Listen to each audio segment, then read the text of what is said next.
Yang pertama adalah pengertian kampus berkelanjutan. Kampus berkelanjutan atau kampus atau perguruan tinggi yang melakukan upaya-upaya mengatasi permasalahan SDAL, antara lain karena pertumbuhan populasi, pemanasan global, eksploitasi SDA yang berlebihan, kebergantungan pada minyak dan air, serta permasalahan ketahanan pangan. Peran kampus sebagai lembaga pendidikan sangat penting dalam upaya meningkatkan kesadaran masyarakat akan pentingnya pembangunan berkelanjutan, riset berkelanjutan, penghijauan kampus, dan pengaruh solusi.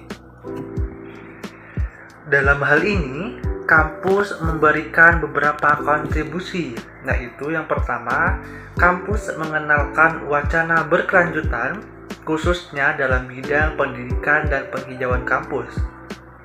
Yang kedua, kampus menjadi agen perubahan sosial untuk mewujudkan tujuan berkelanjutan. Dan yang ketiga adalah kampus memberi teladan dalam mengimplementasikan aspek-aspek berkelanjutan dalam kehidupan kampus.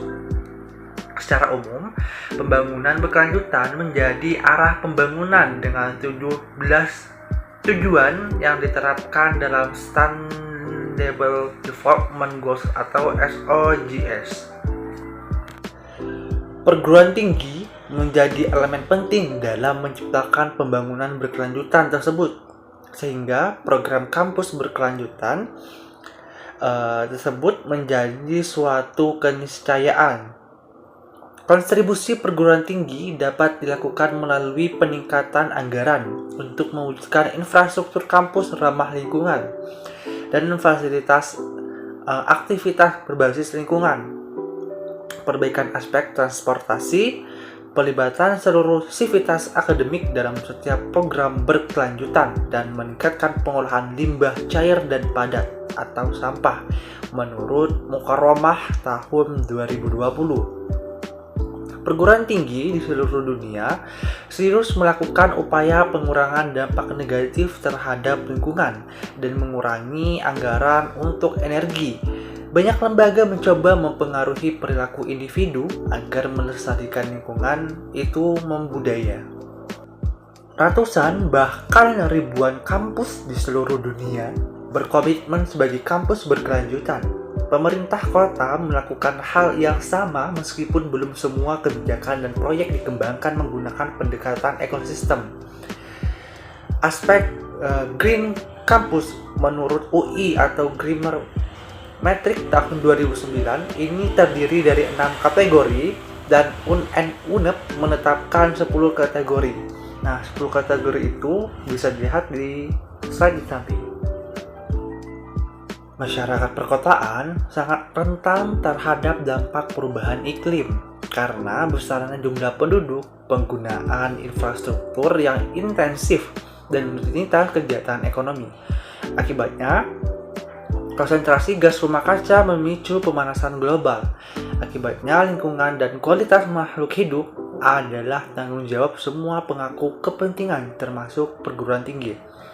Kampus berkelanjutan menjadi konsep yang tepat untuk merespon kerusakan lingkungan yang integritasnya kebijakan kampus. Kebijakan pembangunan berkelanjutan terbaik dalam kampus harus diintegrasikan ke dalam pengelolaan lingkungan, peningkatan kualitas hidup, komunitas universitas, dan penguatan ekonomi serta menjalin kemitraan dengan semua pengakuan kepentingan. Yang kedua adalah aspek-aspek kampus berkelanjutan bagian pertama.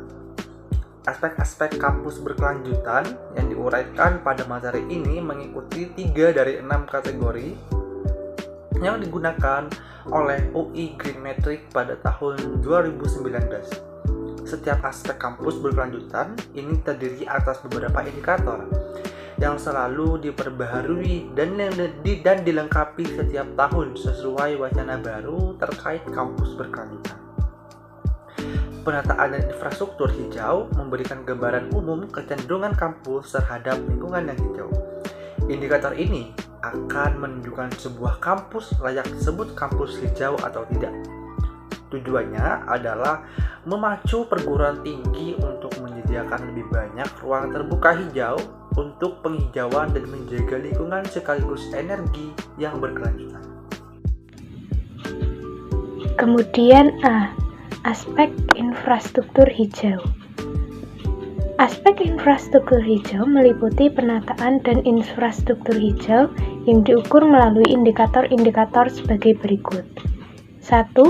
Perbandingan antara ruang terbuka dan total area kampus.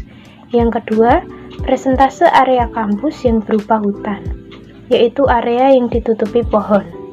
Kemudian, yang ketiga, persentase area kampus yang ditutupi tanaman atau taman, meliputi bentang rumput atau ground cover, kemudian kebun, vertical garden, dan lain-lain.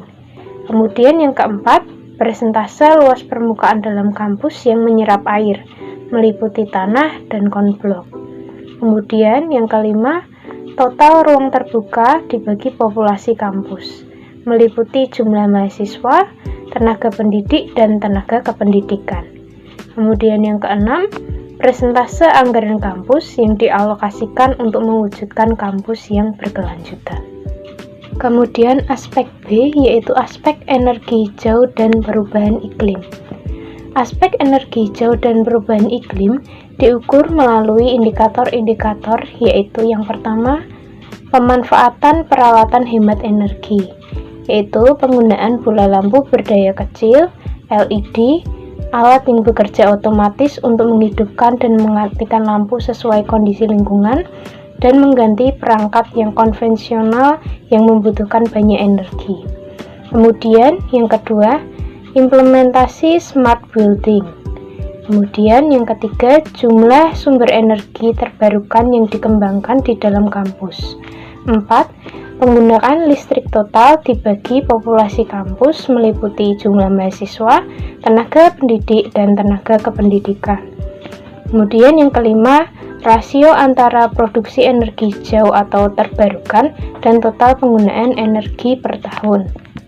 Kemudian yang keenam, implementasi green building, yaitu unsur pelaksanaan green building yang tercermin dalam kebijakan pembangunan dan renovasi di dalam kampus. Kemudian yang ketujuh, program pengurangan emisi gas rumah kaca, dan yang kedelapan, perhitungan total jejak karbon dibagi populasi kampus. Kemudian aspek C, yaitu aspek pengelolaan limbah. Aspek pengelolaan limbah diukur melalui indikator. Yang pertama, implementasi program daur ulang sampah di kampus. Kemudian yang kedua, program kampus yang ditujukan untuk mengurangi penggunaan kertas dan plastik di kampus. Kemudian yang ketiga, program pengolahan sampah organik seperti limbah sayuran di kantin dan limbah dari tanaman. Kemudian yang keempat, program pengolahan sampah anorganik antara lain seperti sampah kertas, plastik, dan logam. Kemudian yang kelima, penanganan dan pengolahan limbah beracun di kampus. Dan yang terakhir, yang keenam, pembuangan limbah cair. Kemudian yang ketiga, pengukuran kinerja kampus berkelanjutan. Kinerja kampus berkelanjutan sementara ini diukur menggunakan pemeringkatan UI Green Metric yang dikembangkan dan diselenggarakan Universitas Indonesia atau UI. Pemeringkatan ini diketahui merupakan satu-satunya dan pemeringkatan pertama terkait kampus berkelanjutan. Hingga tahun 2020, aspek yang diukur pada pemeringkatan ini meliputi 6 aspek, yaitu penataan dan infrastruktur hijau, energi hijau dan perubahan iklim, pengelolaan limbah, pengelolaan air, transportasi hijau, dan pendidikan. UI Green Metric World University Rankings ini lahir pada tahun 2010, bertujuan mengidentifikasi usaha-usaha yang dilakukan kampus untuk mewujudkan kampus berkelanjutan. Metode yang digunakan adalah survei online terkait program dan kebijakan kampus berkelanjutan yang dilakukan oleh setiap perguruan tinggi di seluruh dunia. Pemeringkatan UI Green Metric bertujuan untuk yang pertama, ikut berkontribusi mewawancarakan berkelanjutan dalam bidang pendidikan dan penghijauan kampus. Yang kedua, mempromosikan perguruan tinggi sebagai agen perubahan sosial berkaitan dengan tujuan-tujuan berkelanjutan. Kemudian yang ketiga, sebagai evaluasi diri tentang keberlanjutan pada kampusnya masing-masing. Dan yang keempat, menginformasikan kepada pemerintah, badan lingkungan setempat, dan pada forum internasional serta masyarakat tentang program-program berkelanjutan di kampus.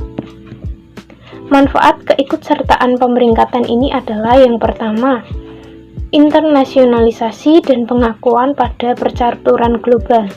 Kemudian yang kedua, meningkatnya jumlah pengunjung website dan jumlah mention ke institusi khususnya terkait keberlanjutan. Dan yang ketiga, berpeluang meningkatkan korespondensi dengan calon mitra. Kinerja UNES pada pemeringkatan UI Green Metric 2019, UNES menduduki peringkat 6 nasional dan peringkat 71 internasional.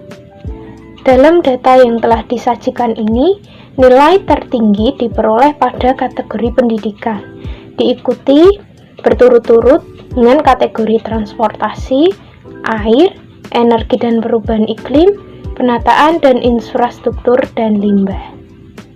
Kemudian yang keempat, implementasi dan upaya UNES menginternalisasi aspek infrastruktur hijau. Berikut adalah data kinerja implementasi kategori penataan dan infrastruktur hijau dalam pemeringkatan UI Green Metric 2019. Dapat dilihat bahwa nilai maksimum diperoleh untuk indikator ke-6 terkait anggaran universitas untuk upaya-upaya kampus berkelanjutan. Adapun pencapaian kinerja UNES pada kategori penataan dan infrastruktur merupakan hasil kerjasama antara bagian perencanaan, bagian rumah tangga, UPPBJ, UPT pengembangan konservasi, lembaga, fakultas, badan, dan UPT lainnya. Yang kelima adalah implementasi dan upaya UNES menginternalisasi aspek energi hijau dan perubahan iklim. Nilai maksimal diperoleh untuk indikator keempat terkait penggunaan listrik. Indikator lainnya seperti indikator 1, 3, 5, 6, 7, dan 8 belum optimal, dan indikator kedua yang paling rendah dibandingkan indikator lainnya. Implementasi smart building masih kurang meyakinkan, sehingga bukti yang diberikan ada yang dianggap invalid. Smart building memiliki syarat yang banyak dan syarat yang ada tidak diakui.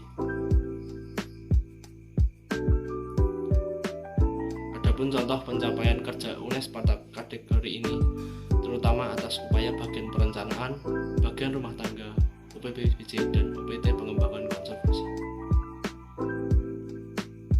Yang keenam adalah implementasi dan upaya UNES menginternalisasi aspek pengelolaan limbah. Nilai maksimal diperoleh untuk indikator kedua, program pengurangan penggunaan kertas dan plastik di dalam kampus. Nilai ini dapat diraih karena UNES telah mengimplementasikan TIK sehingga program paperless pada seluruh kegiatan sivitas UNES dapat diterapkan dan minimal menggunakan kertas.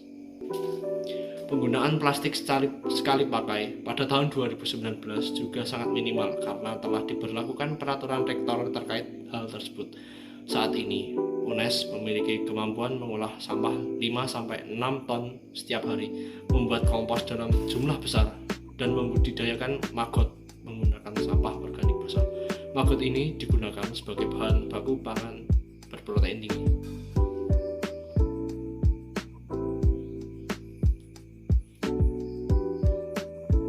Kemudian ada contoh pencapaian kinerja UNES pada kategori limbah, terutama atas upaya bagian perencanaan, bagian rumah tangga, UPPBJ, UPT pengembangan konservasi, lembaga, fakultas, pasca sarjana, badan, dan UPT lainnya. Di sini ada contoh tempat pengolahan sampah UNES di Desa Banaran dan contoh program pengurangan penggunaan kertas dan plastik di daerah kampus. Ada pula contohnya sistem online UNES ada pula yang bernama toxic waste handbook, yang presentasi yang bisa kelompok kami berikan. Kurang lebihnya mohon maaf. Assalamualaikum warahmatullahi wabarakatuh.